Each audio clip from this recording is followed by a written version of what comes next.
Chapter 16. The Search. The cottage seemed very quiet without William. Tom missed the sound of his boots clattering along the tiled hallway and his chatter at night. In the days that followed his departure, he found himself glancing at the table to share something he had read, only to realise that the chair where he usually sat was unoccupied. He felt the old, familiar emptiness that he had experienced after the sudden loss of Rachel. At least he could console himself that William was alive. He listened to the news on the wireless with extra attentiveness, particularly when there were reports of bombing near London. Hitler had by now invaded Norway and Denmark, and heavy units of the British fleet had been sent to help the invaded countries, but the war still left little Weirwood unruffled, except for those few who missed William. It was sad that he wasn't around to witness early spring. Already buttercups were appearing in the fields, and in the woods wet primroses and violets had burst through the soggy dark earth. Tom waited patiently for a letter. After the first week, when there was still no word from him, he thought William was probably too busy to write, for he would probably have his hands full doing chores for his mother. He thought the same the second week. But by the third week he began to feel anxious. He himself had written 4 letters. He knew that Zack had sent several also, but there was no reply to any of them. One night he awoke violently from a nightmare. In the dream he had been locked into a tiny space with no air inside. It was as if he was being buried alive. But it was the voice that had woken him. He thought he had heard William calling out to him for help. He woke with a jerk, only to find Sammy standing by his bedside panting. He staggered out of bed and fumbled his way towards the bedroom window. Carefully easing the blackout curtains to one side, he peered out. It was still dark. He opened the door, walked across the hallway to the living room and looked at the clock. It was 3 a.m. Almost time for his fire duty anyway. He'd go and relieve Hubert Pullet early. He pulled his corduroys, thick jersey and boots on over his pyjamas and stepped outside into the damp night, slinging his trench coat, cap and gas mask on as he walked. Sammy followed him, dragging a bit of old blanket in his teeth. The fire-post was a makeshift platform on top of the village hall, a ridiculous piece of extravagance, Tom had thought, when it was being built. He climbed up the ladder which leaned onto it. Mr. Pullet was sitting with a blanket wrapped round him and was in the process of falling asleep in a chair. He woke up, pleased to see Tom so early. They chatted for a while until Mr. Pullet decided to leave for the warmth of his bed. Tom made himself as comfortable and as warm as was possible, and Sammy snuggled in between his legs. As he stared at the sky, he couldn't rid himself of the dream he had just had. If William was in need of help, surely he would write to him. He gazed out at the galaxy of stars and brooded. 2 hours later the dawn injected its colours into the sky, and Mrs. Butcher came and took his place. On the way home he caught sight of Miss Thorne's sister May on her ancient bicycle. She was delivering the mail. He ran after her. "Nothing for you, I'm afraid," she said. "I'm sorry." She hesitated before moving off again. "Mr. Oakley," she added anxiously, "I'm afraid I have a telegram. It's for Annie Hartridge." He looked up, startled. The last telegram had brought the news of Michael Fletcher's death. "I'm a little worried," she went on, "what with her baby due so soon. I'd like to wait till the midwife is visiting before delivering it, but it's against regulations." Tom frowned thoughtfully. "You've seen Mrs. Fletcher?" She shook her head. "Didn't like to disturb her." "I'll go and see her now. Suggest she might pop in to see her." "Thanks." He watched her wobble off and head towards the farming area on the south side of the village. Turning sharply back, he walked in the direction of the Fletcher's cottage. Mrs. Fletcher had just seen her husband and Edward off to work. The kitchen door was still open and the light from it was casting a pale glow onto the still glistening garden. She was standing at the doorway. "You ain't on duty, is you?" she asked, glancing guiltily at the light. "No, I ain't," said Tom. "I just wanted to have a private word, like." "George and David are asleep. They won't be bothering us. Come on in and have some tea. You's looking a little on the pale side." He stepped into the cosy warmth of the kitchen. Sam padded after him and curled up on the floor in front of her range. She sat down at the table and poured out 2 cups of tea. "Sit down," she said, sliding a cup across to him. "What can I do you for?" Tom looked surprised. "There is something he wants me to do, isn't there? Is it Will?" Tom shook his head. "Annie Artridge has got a telegram." Mrs. Fletcher put down her cup slowly. "David?" she asked. "I don't know. I just thought with you having lost Michael, and with her about to have a baby, she might need someone who could help, like." "Of course," she said, and she stood up and hurriedly untied her apron. "She ain't got it yet," he added. She rolled down her sleeves. "I'd like to be there as soon as possible. In her state she might pass out or something. I'll think of an excuse, like extra eggs from the Padfields, booties for the baby, that sort of thing." Tom nodded. It sounded for the best. He watched her put her coat on. "Them trains to London," he murmured. "Yes?" she said, puzzled. "What about them?" "They run on Fridays, don't they?" "Yes, that's right." "It's Friday today, isn't it?" "Yes." He stood up abruptly. "I'm going to get on that train, Mrs. Fletcher, and what's more, I'm going to get on it today." Tom's journey to London was as bumpy and intermittent as William's had been. Dim blue lights lit the tightly packed carriages, and the air was stifling. It was frustrating, too, not to be able to see the stations that they passed, but once it was evening it was too dangerous to attempt to peep through the blacks, in spite of the faintness of the blue lights. Sammy had not only smuggled himself into the cart, but had also jumped off it and followed Tom to the station, was now squashed onto his lap. A makeshift lead made of rope hung from between his teeth. Tom, who had originally refused to allow Sammy to come with him, was now glad of his company. It was going to be a lonely task searching for William. It was 9 o'clock when the train pulled into London. He clambered out with Sammy and stood on the platform feeling totally dazed. The noise was deafening. Hundreds of uniformed figures swirled about him, shouting to each other. Another train pulled out, and a voice over a tannoy system was calling out platform numbers and destinations. It was a while before Tom could orientate himself enough to hand his ticket in. He must have looked a strange sight with his thick white hair and weather-beaten face, clad in an old cord cap, overcoat and country boots, with Sammy barking nervously at his ankles. Peering through the hordes of young men, he finally spotted the ticket man. He slung the haversack that he had borrowed onto his back. It was filled with clothes and food for William from people in the village. He handed his ticket in. The man looked down at Sammy. "She'd have a muzzle, that dog," he exclaimed. Tom nodded, having no intention of ever getting one. "Where are you from?" he continued. "You ain't a Londoner, that I know. On holiday, are you?" And he gave a loud chuckle at the absurdity of his remark. Tom looked at him blankly. "Only a joke," muttered the man. "Ain't you got no sense of humour?" "Where's Deptford?" asked Tom. "Deptford?" imitated the man. "Never heard of it. Say it again." Tom repeated it, and the man shrugged. "Ern," he yelled to an ARP warden who was passing, "you know where Deptford is?" "Not heard of it," said Ern, "and I knows most places around London. Used to be a cabby. You got it written down?" Tom handed them the piece of paper with the address written on it. "Oh, you mean Deptford," they chorused. Tom repeated their pronunciation of it. "Deptford," he said quietly to himself.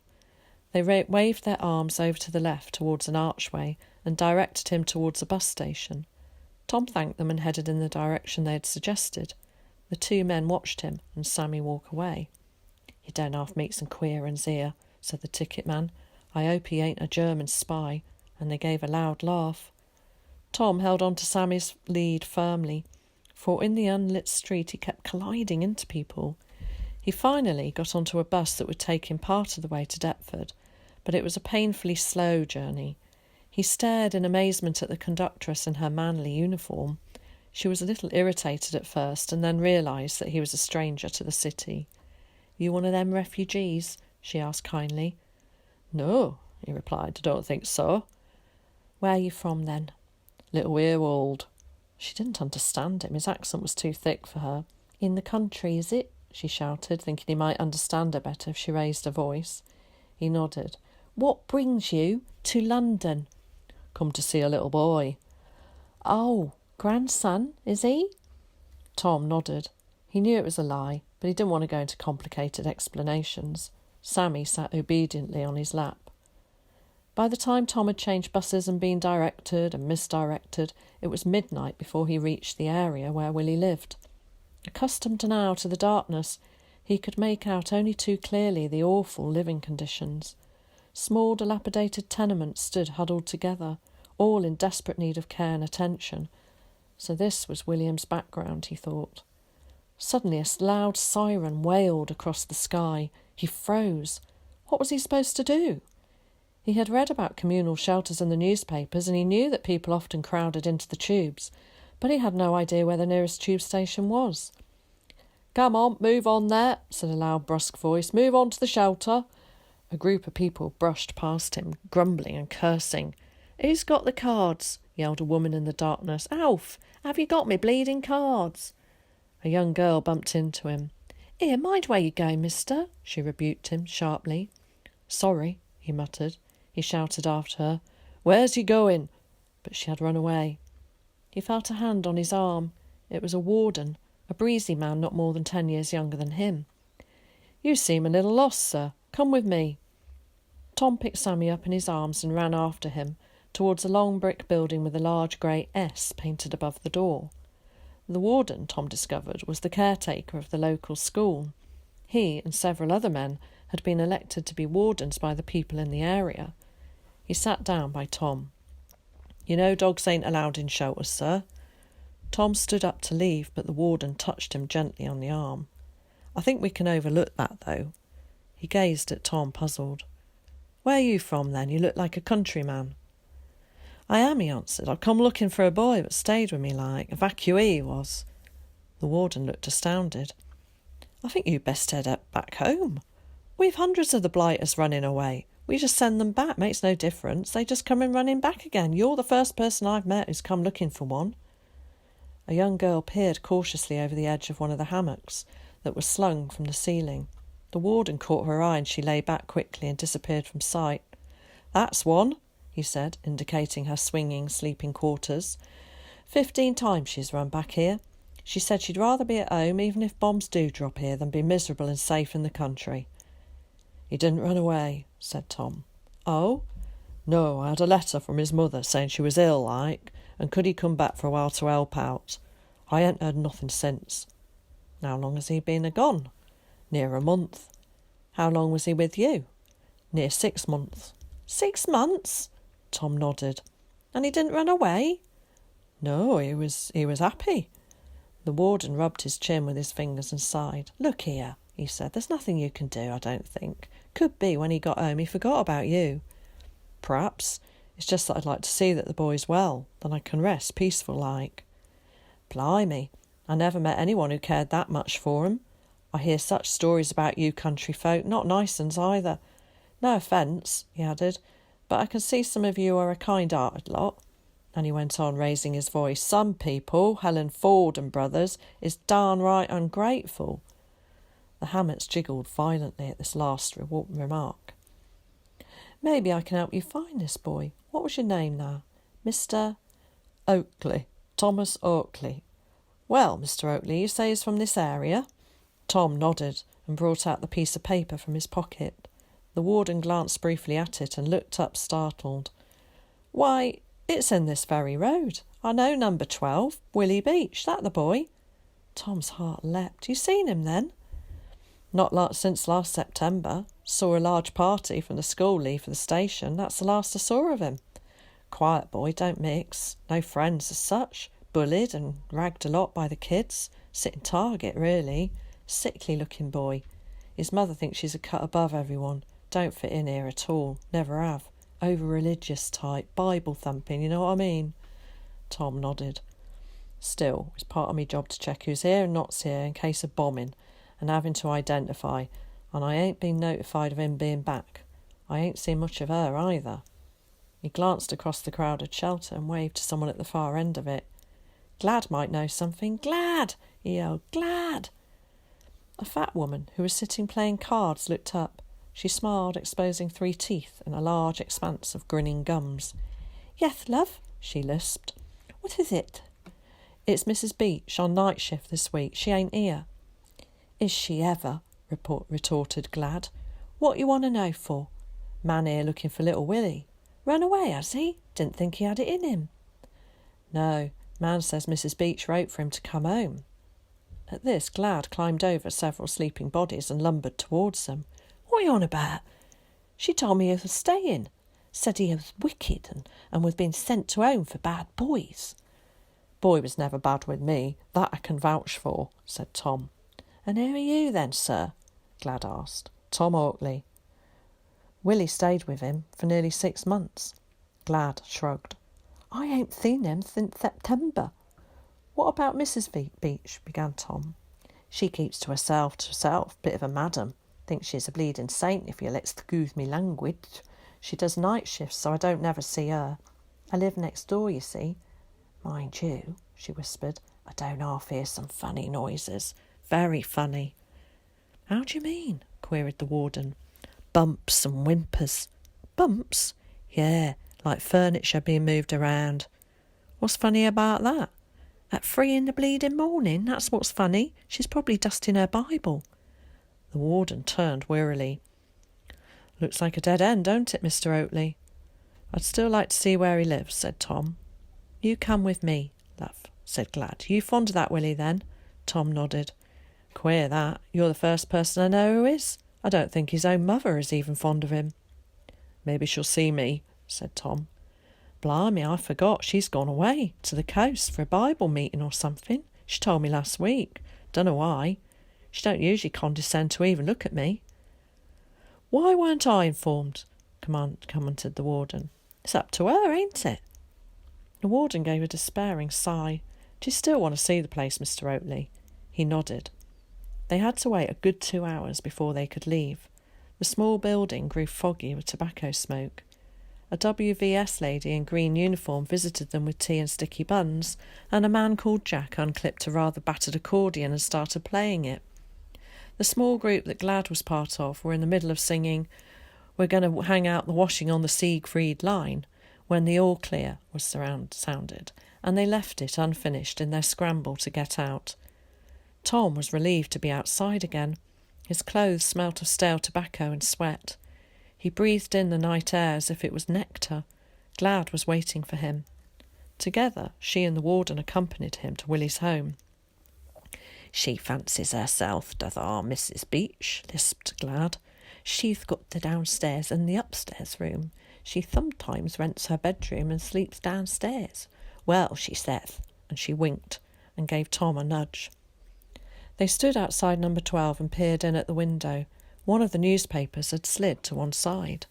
The interior seemed dark and uninhabited. The window still had brown sticky tape on it to protect the room from a blast of falling glass. Deserted, remarked the warden. Meanwhile, Tom's attention was drawn to Sammy, who had started to move in an agitated manner outside the window. "What's up, boy?" he asked. "You smell something." He crouched down and stroked him. "What is it?" Sammy began to whine and scratch frantically at the front door. He ran to Tom, and clinging to his trouser leg, he pulled him towards it. "No one's in there, Rover," said the warden. "Maybe," said Tom, "but it ain't like him to fuss over nothing." He jiggled the doorknob. "You can't do that, sir. That's against the law." "I think there's someone in there," said Tom urgently. A policeman who had been attracted by the commotion joined them. "This man reckons there might be someone in there," explained the warden. "I've looked inside far as I can, and it looks empty to me." The policeman pushed back his tin helmet. "What evidence do you have, sir?"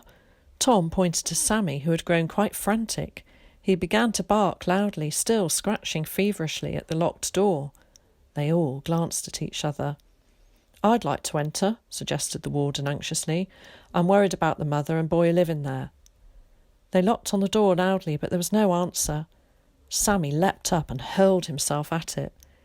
"He can smell something by all accounts," said the policeman. After much deliberation, they decided to break the door down. Between them, Tom, the policeman, and the warden broke the wood round the lock after only 2 attempts. The door crashed open, and they were greeted with a stench so vile as to almost set them reeling. It was as if an animal had died and was rotting somewhere. Sammy ran immediately to a tiny door below the stairway and barked loudly, scrabbling at it with his paws. The odour was at its strongest there. The warden lifted aside the hatch and swung the door open. The smell was rank, so much so that the warden turned his face away quickly for a moment as if to retch. The policeman pulled his torch out of his pocket and shone it into the hole.